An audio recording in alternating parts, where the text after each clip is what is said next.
Okay, here we go. Back at it. Hunt number 3. Gathered a lot of good intel last night from hunt number 2. Seeing areas where the deer were coming out. Had one within 30 yards, but wasn't a good shot. Seen 2 big does. 3 altogether. 1 was probably yearling. And then the 2 good sized does. So we're going into the same area again to sit.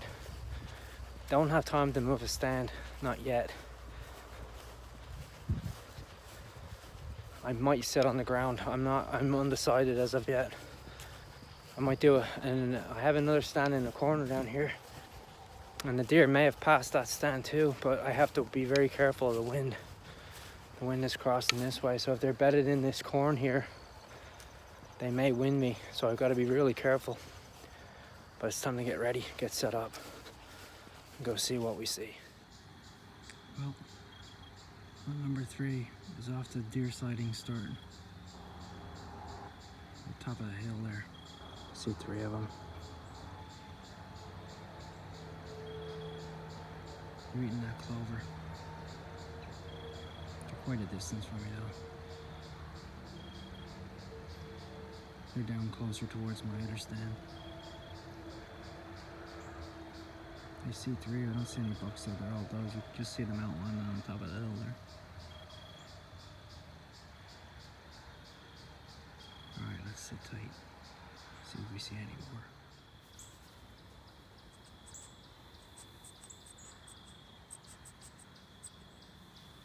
It's perfect. The wind is the same as it was last night. I see my squirrel buddy over here.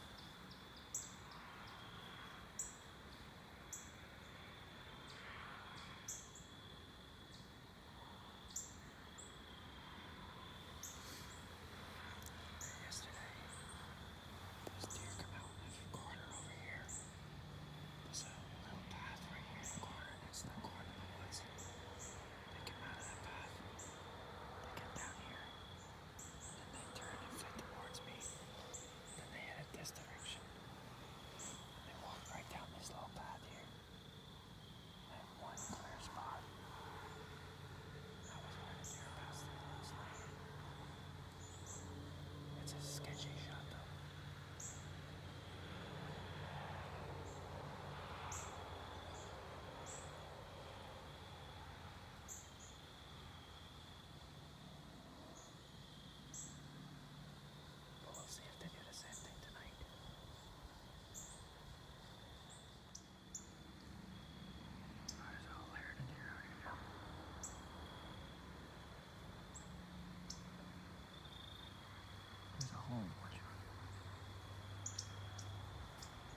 very same spot loss as last night.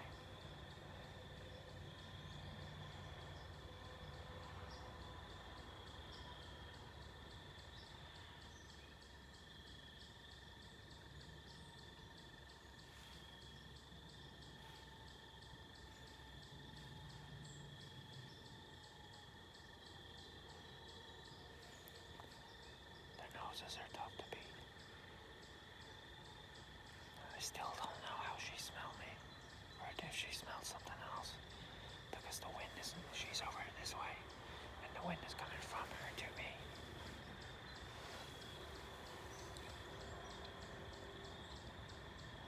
Unless it's whirled a little bit.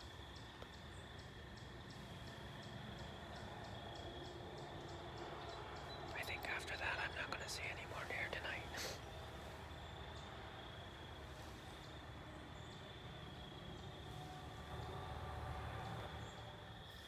Well, that doe that was snorting and carrying earlier on, she came right down in front of me. You can actually see my Luminok. I just got a shot at her. There it is on the path right there.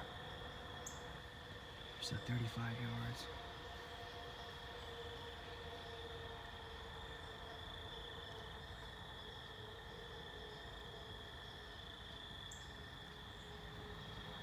It sounds like I hit her pretty hard. I haven't gone down to look at the arrow yet.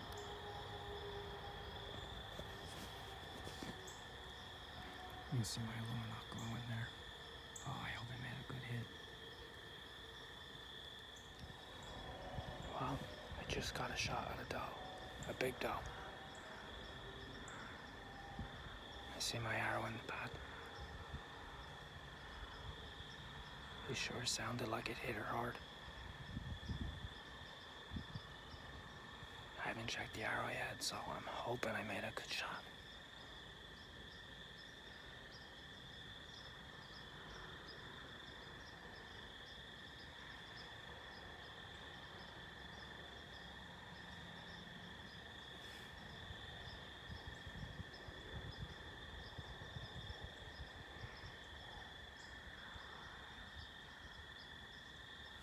I'm not gonna leave it too much longer because I'm running out of light. There's another deer right here.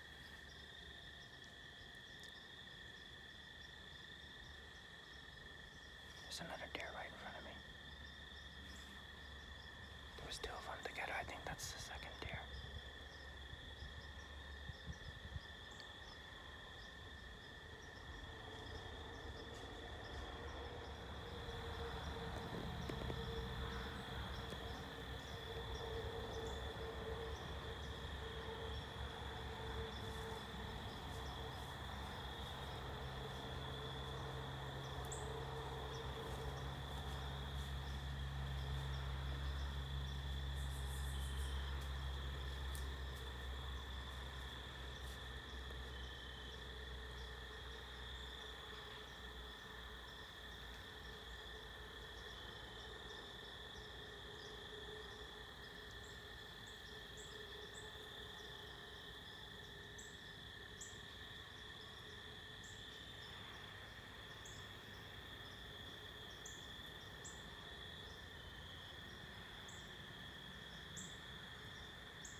Okay, we're gonna do a little bit of a conclusion to hunt number 3. Hunt number 3 became the bow hunter's worst nightmare, as the title says. I made a shot at that doe, as you've seen on the video. Thought I made a good hit, looked like a good hit. Looked like I hit it in the chest. Blood on the arrow. There was fatty tissue on the arrow, which I'll explain later. Got down, checked it, followed the trail. I have a blood trail immediately. I seen good red blood. There was no air bubbles in it or anything like that. It wasn't dark red blood. It was just regular muscle blood, bright red. And we followed the trail a little bit. And it was bleeding pretty good. I was following the trail. I followed it 100 yards and it was still dripping blood pretty good. Then I followed it 200 yards. And now the blood is getting less and less. I marked my trail. I left. It was late at night at that point. I came back the following day. I followed it some more. Followed it another 100 yards. And again, the blood was getting less and less and further apart. So we could not find the deer. We searched the whole crop field, walked it. It had gone through the tip of the woods here and had gone into a cornfield, and a standing cornfield. It's not cut. And there's lots of deer trails leading through the cornfield. So it was leaving a pretty good sign, and like I said, the blood sign started to get less and less and less, and further apart. And eventually it stopped. We had tracked the deer about 400 yards, 450 yards. I had followed blood sign, like just little drops of blood, little drop, and it just stopped. We walked the entire crop field on this property, and I checked on the neighbor's property as well, and that deer is gone. There is no sign of it. There's some open field, there's some standing corn. Most of it is cut soybean or clover, and we searched all those fields. We drove around in the ATV. I looked everywhere for it, and we cannot find it. I have to assume that it survived, that it was a marginal hit in the low chest where it cut brisket or something, hence the fatty tissue on the arrow. But it was not a lethal hit. It was not a lethal hit. It probably hit it a little bit low in the chest, but it's like I said, it's the worst possible scenario for a bow hunter. You feel absolutely terrible. You put so much effort into the hunting and so much time and practice and everything else for that one shot that takes 1 second, and then you think you made a good shot and it just does not go right. Things sometimes do not go right. I showed you last year how it was that a perfect hunt. It literally was a perfect hunt. The deer came out 20 yards, boom, made the shot. It died 60 yards from the tree. I could watch it fall over, and there was no track job even involved in it. That is a perfect scenario. This was not a perfect scenario. I looked for the deer for 2 days and could not find it. And I'm hoping the deer it was a flesh wound, that the deer is going to recover and it'll be fine, and it probably will. I have a deer on the farm here that has 3 legs that was hit by a car and lost its entire leg from the shoulder down, and it's still running around. It's still fine. So they are pretty tough, and they can take a hit and survive. But it's the worst feeling in the world for a bow hunter, gun hunter, whatever, to make a marginal hit. I thought it was a good hit, looked like a good hit. It wasn't outside of my effective range with my bow. It wasn't a risky shot. The deer was standing perfectly still broadside, and things still did not go right. But it happens, and you have to move on from it. This just bothers me. It eats away at me. It's just very aggravating and very frustrating, but it is part of bow hunting, and anybody who's hunted long enough, it's going to happen to them sooner or later. It will happen to you too. If you hunted long enough, it's going to happen. You're going to get a miss, or you're going to get a marginal hit, and the animal will escape and it will get away. It's the most sickening and aggravating thing in the world. But tonight we're going to sit back in the tree stand and get right back on the saddle again. What are you going to do? It's time to move on. We put full effort into looking for the deer to try and recover it, to make sure it wasn't dead and it wasn't laying in the field, and it is not. We've searched the entire property, and it's not there. So I have to assume the deer survived.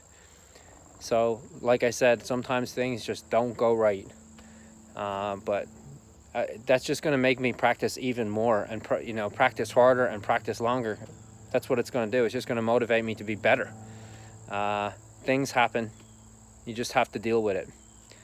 So sometimes things don't go according to plan, and you have to be able to deal with that too when it happens. But hopefully we'll see some more deer, and we'll get another shot, and this time be successful in our recovery. So on to hunt number 4.